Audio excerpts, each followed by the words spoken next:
Rolling on inclined plane. तो एक inclined plane है, थीटा एंगल है, उस पर कोई बॉडी रोल कर रही है।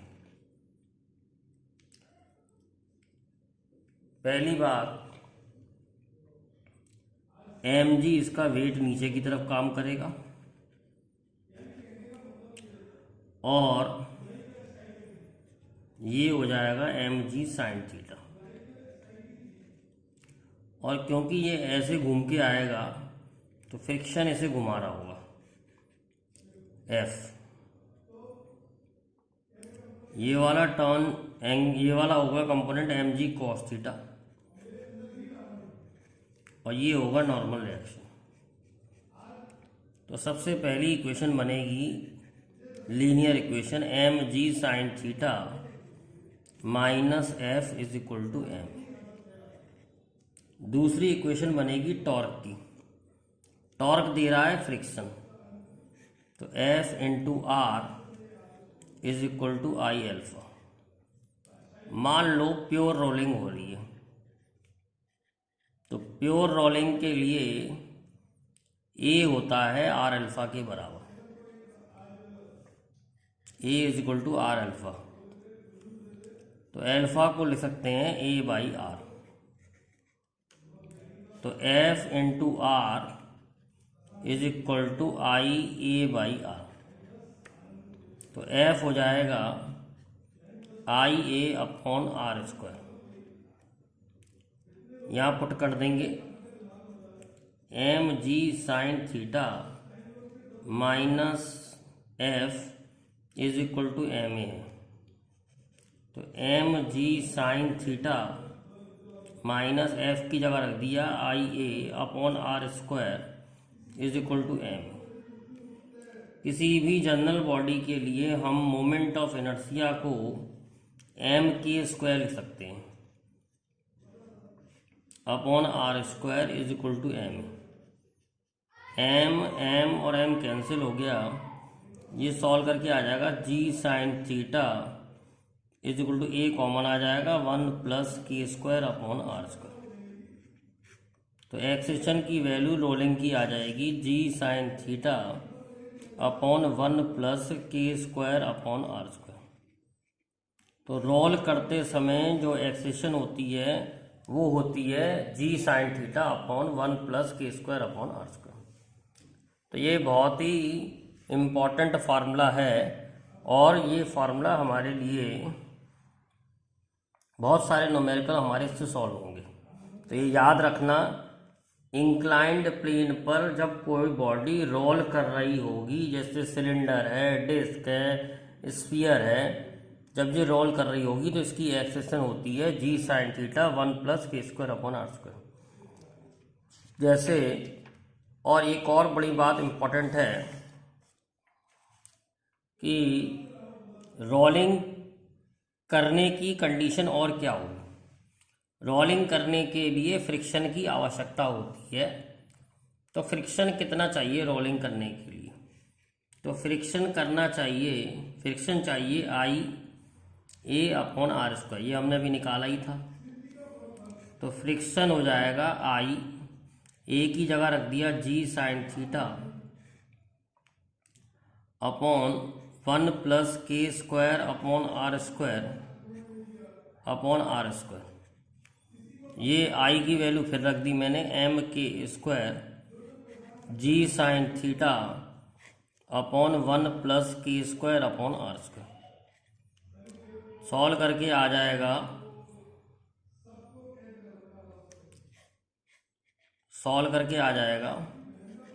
mg sine theta k square upon are square upon 1 plus के स्क्वायर अपॉन आर स्क्वायर। इतना फ्रिक्शन चाहिए रोलिंग करने के लिए। तो for rolling on inclined plane this friction यानी कि mg sine theta k square upon are square upon 1 plus के square upon are square must be less than equal to mu N, यानी available friction.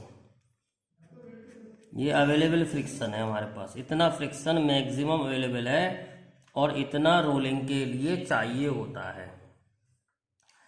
तो और further इसे करेंगे तो ये बन जाएगा m g sine theta k square upon are square upon 1 plus के square upon are square is less than equal to mu m g cos theta. मैंने एन की वैल्यू रख दी तो एम जी कैंसिल हो गया, तो mu must be greater than equal to k square upon are square tan theta upon 1 plus के स्क्वायर अपॉन आर स्क्वायर आ गया। तो इतना म्यू होना जरूरी है, तब जाके फ्रिक्शन के जरिए रोलिंग हो पाएगी इंक्लाइंड प्लेन पर। एक न्यूमेरिकल भी आता है ऐसा, a sphere is rolling on inclined plane,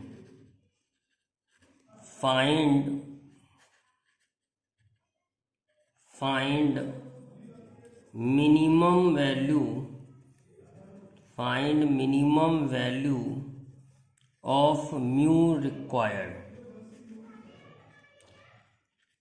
तो हम जानते हैं स्फीयर का मोमेंट ऑफ इनर्शिया होता है 2/5 mr²।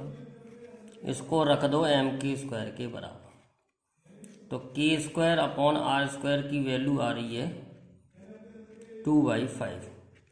ये इस फॉर्मूले लगा दें, mu is must be greater then 2/5 tan theta upon 1 plus 2/5। Solve करके लाएंगे तो ये आ जाएगा 2/7 tan थीटा। तो म्यू की मिनिमम वैल्यू जो होगी वो चाहिए 2/7 tan थीटा, इससे बड़ा होना चाहिए, तो मिनिमम इतना चाहिए। तो ये एक न्यूमेरिकल है, बड़ा इंपॉर्टेंट न्यूमेरिकल है रोलिंग ऑन इंक्लाइंड प्लेन का। जरूरी नहीं है ये स्फीयर के लिए आए, ये किसी के लिए भी आ सकता है क्वेश्चन, स्फीयर के लिए, रिंग के लिए, डिस्क के लिए, किसी के लिए भी आ सकता है। आपको केवल के स्क्वायर अपॉन आर स्क्वायर की वैल्यू फिट करनी पड़ेगी। अब देखते हैं बेटा रोलिंग ऑन इंक्लाइंड प्लेन का अच्छा सा example. Rolling on inclined plane,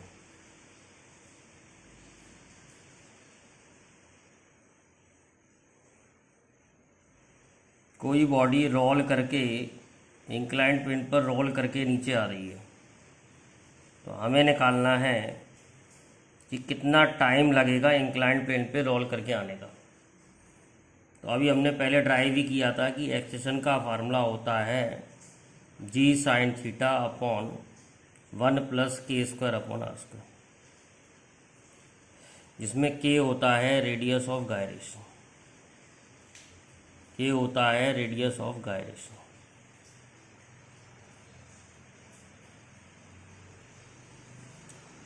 मान लो इंक्लाइंड प्लेन की लेंथ एल है, तो एस हो जाएगा u t plus half a t square. S की वैल्यू एल है, यू की वैल्यू 0 है, एक्सेशन की value g sine theta upon 1 plus के स्क्वायर अपॉन आर स्क्वायर है into t square.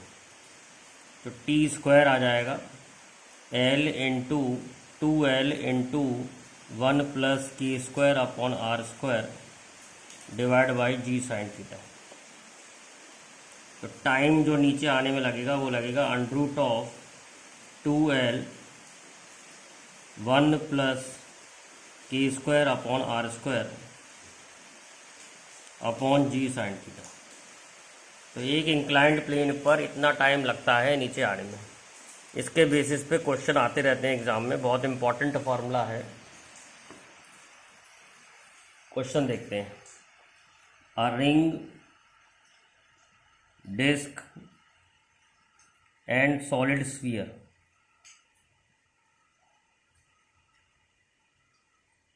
is made to roll down the inclined plane.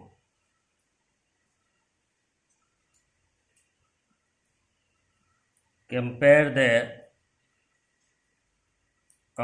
their time taken. मतलब कौन जल्दी आएगा कौन बाद में आएगा, कंपेयर करना है टाइम। तो टाइम का फार्मूला जानते ही हैं, 2L 1 + k² upon r² divide by g sin theta. तो टाइम प्रोपोर्शनल टू हो गया √1 + k² अपॉन r²। बाकी सब चीज़ें कांस्टेंट है, हटा दी हैं। अब रिंग के लिए हम जानते हैं mr² mk² होता है, तो k² अपॉन r² की वैल्यू 1 है। डिस्क के लिए मोमेंट ऑफ इनर्शिया होता है mr²/2 is equal to mk², तो k² अपॉन r² की वैल्यू 1/2।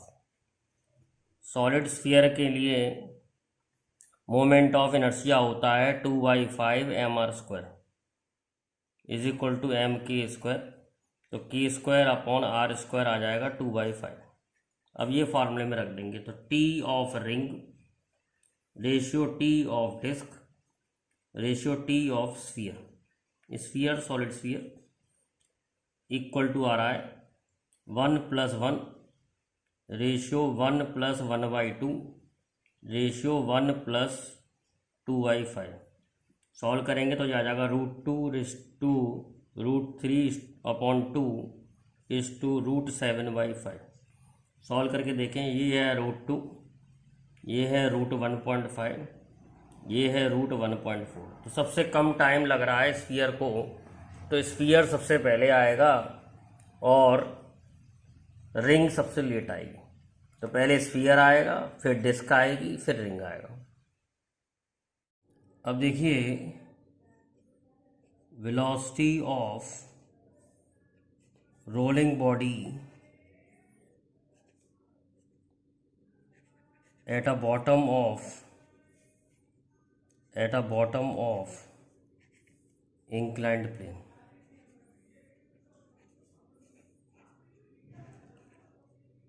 किसी रोलिंग बॉडी का इंक्लाइंड प्लेन के जब रोल करके आती है इंक्लाइंड प्लेन पे, तो उसकी क्या वेलोसिटी होती है बॉटम पे, मतलब नीचे पहुंच जाएगी तो यहाँ क्या वेलोसिटी होगी। तो देखिए, हम एक्सेशन के बारे में तो जानते हैं। एक्सेशन क्या होता है, g sin theta upon 1 + k² upon r²। तो अब हम लगा रहे हैं formula v² is equal to u² + 2as।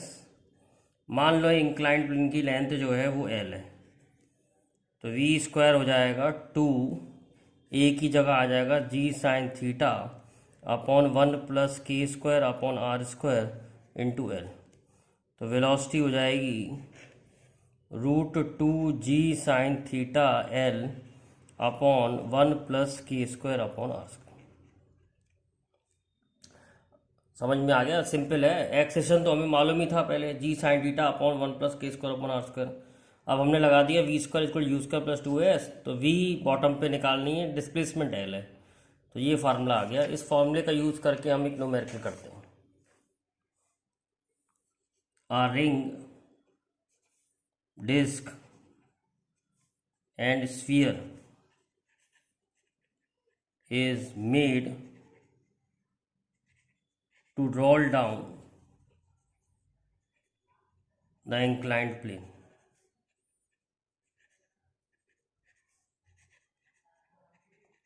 Compare their velocity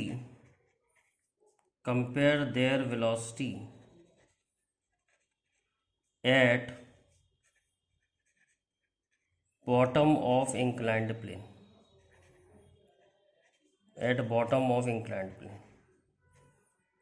तो v हमने निकाला ही था अभी, √2gl sin theta upon 1 + k² upon r²।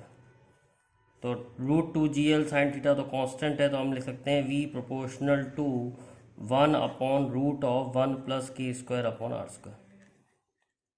तो velocity of ring velocity of disc और वेलोसिटी ऑफ स्फीयर क्या हो जाएगी? 1 प्लस रिंग के लिए हम पहले भी निकाल चुके हैं, के स्क्वायर अपॉन आर स्क्वायर 1 होता है। डिस्क के लिए के स्क्वायर अपॉन आर स्क्वायर 1/2 होता है, और स्फीयर के लिए 1 प्लस 2, स्फीयर के लिए के स्क्वायर अपॉन आर स्क्वायर 2/5 होता है। सॉल्व करके ये आ जाएगा 1/√2 रेशियो √2:3 रेशियो √5:7। तो सबसे ज़्यादा वेलोसिटी किसकी होगी? सबसे ज़्यादा वेलोसिटी होगी तुम्हारी, अब नीचे इसमें वैल्यू ज़्यादा है, सबसे कम रिंग की होगी, और सबसे ज़्यादा वेलोसिटी जो है वो स्फीयर की होगी। तो ये आंसर है इसका, जिससे हम सॉल्व कर सकते हैं। तो एक रिंग आ रही थी, एक डिस्क आ रही थी, एक स्फीयर आ रही थी इंक्लाइंड प्लेन पे रोल करके, तो velocity at the bottom of inclined plane का रेशियो क्या होगा? तो कुछ नहीं करना है, velocity is inversely proportional to 1 plus के स्क्वायर अपॉन आर स्क्वायर, और K square upon are square की वैल्यू हम निकालना जानते ही हैं। रिंग के लिए 1 होता है, डिस्क के लिए हाफ होता है, और स्फीयर के लिए 2/5 होता है। इस वैल्यू को रख के हमने सॉल्व कर लिया, तो इनकी वेलोसिटी कंपेयर हो गई।